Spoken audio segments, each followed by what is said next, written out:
তিনজন 10 করে, 6 জন 5 করে, 30 মিল হলেই আমি দোয়া করবো সারা দিনে আপনি যেন 15 রাতের ভিতরে স্বপ্নে দেখতে পারেন আপনার মা জান্নাতে শুয়ে আছে, বলেন আলহামদুলিল্লাহ।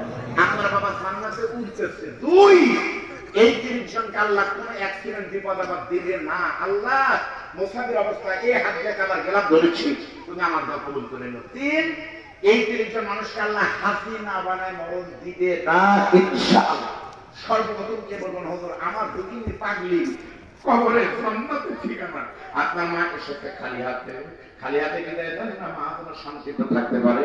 একটা ভাইকে আপনার বাবা নাই, বাবা নাই, চোখের কোনায় পানি আছে, মানে চলে আমার জন্য মোহাম্মদ এখানে এখন আসা লাগবে, এখন আসেন তো ভাই, এখানে আসে টাকা দেন দেখবে। আমার একজন আব্বা মনে হচ্ছে ইসলাম মানে একজন মানুষ আমার বাবা